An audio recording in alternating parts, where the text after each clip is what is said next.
Welcome to Instant Deck Techs. The aim of this series is to give you a short, concise guide on how to build a certain deck. It won't cover every card, but we'll go through all the categories and go over the types of cards needed to make the deck work. Any card mentioned will be down in the description below. The commander of this deck is Isshin, 2 heavens as 1.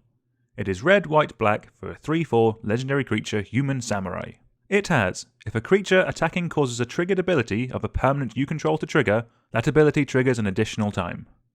Everyone loves a doubling effect. There's a load of cool interactions with this commander, and this deck will use a little bit of all of them. We'll primarily be focusing on triggers from when our creatures attack, but as only the permanents that being triggered have to be ours, we'll have a few cards that trigger from when our opponents attack each other as well. Let's start with a quick overview of what the deck is trying to do and how it will win. The basic game plan of the deck is to use creatures that make tokens when they attack to make a board state.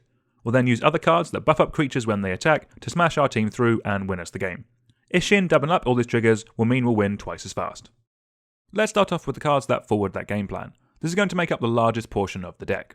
The best example of a card we're after is Hero of Bladehold. It has those two abilities that we're after. When it attacks, it pumps up our whole team by 1 power with Battlecry and makes 2 tokens. With our commander out, both of those are doubled. There's a number of effects that make tokens when our creatures attack. I'd want to run as many cheap ones as possible. Once you get past 6 mana, they become a bit tricky to cast, as we are in Mardu. But getting double attack triggers off an Utvara Hellkite does sound like a pretty fun way of winning the game. After that is effects that buff up our whole team when we attack. Again, I like having these on cheap effects, just so we can get multiple of them out nice and early. If you're going to go the more mana intensive cards, I like them more on artifacts and enchantments that sit there and won't die in combat, so they'll affect the game for a long period of time. Moving over to our card draw, we want at least the standard 8 bits, but if you have room for it, I always like a little more. First up, staying on theme, we have some spells that give us card advantage when creatures attack. Most give us cards from our deck, but spells like Cunning Rhetoric and Adeline that get cards from our opponent's deck are still card advantage. The fact that all these trigger twice with our commander out makes them doubly good. Another way of getting some card advantage is via clue tokens off of Thorough Investigation and Search the Premises. Then we have some bits of classic card draw that synergize with the tokens that we'll be making. Obviously, the best is Skullclamp, but Mentor of the Meek and Welcoming Vampire will still do a great job at helping us get us through our deck. Okay, moving over to ramp, again starting at 8 bits, we may want to go a little higher, especially if you're packing a trio of titans, as we want to make sure we can play them at a decent rate. First up is our mana rocks, as we need a solid base to get the deck going. The standard Soul Ring, Signets and Talismans will all do a great job in the deck. And as we're not in green, I love me a Chromatic Lantern just for making all that fixing a little bit easier. In terms of cards that work well with the deck, Sword of the Animist has to be right up there. With our commander out, this will get 2 basic lands into play tapped, which is an absurdly good rate. Next up is Curse of Opulence and Shiny Impetus. These go from solid cards to fantastic cards when we start getting 2 gold or treasure return. On the topic of treasure, you can look at Captain Lannery Storm and Goldspan Dragon for some double treasure fun with our commander. Your interaction, as always, very much depends on your meta. With this exact deck, there aren't too many super synergistic options, so I generally want to go for the best bits of death that Mardu has to offer.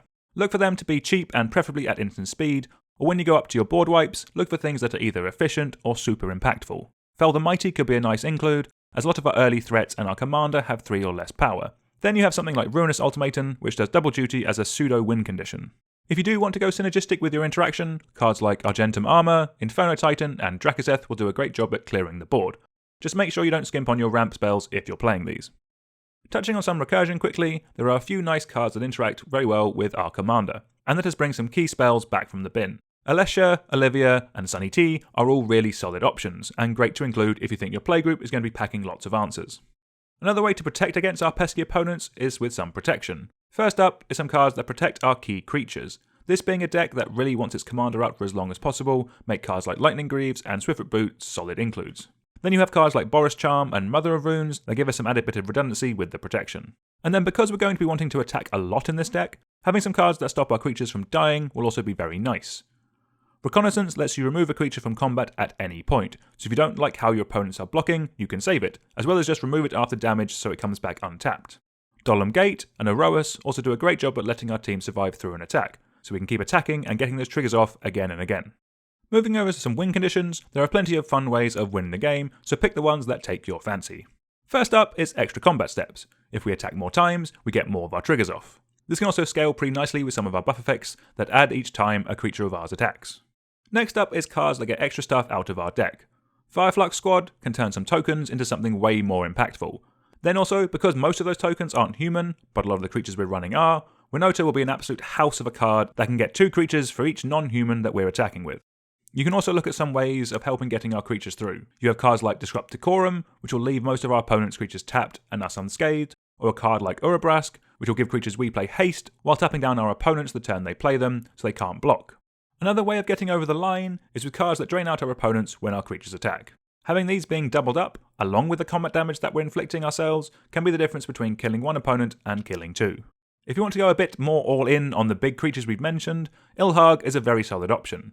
You won't get the attack trigger of the creatures you've put in, as they come in already tapped and attacking, but cheating in 2 creatures is nothing to be sniffed at. Then for the truly hateful out there, you can also run some big dumb Eldrazi, as Annihilator and Ulamog the Ceaseless Hunger attacks trigger also double up in the best but worst way.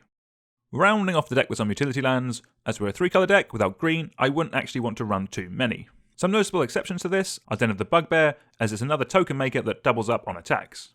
If you're running Hanweir Garrison, you might as well run the Battlements as well and live the dream.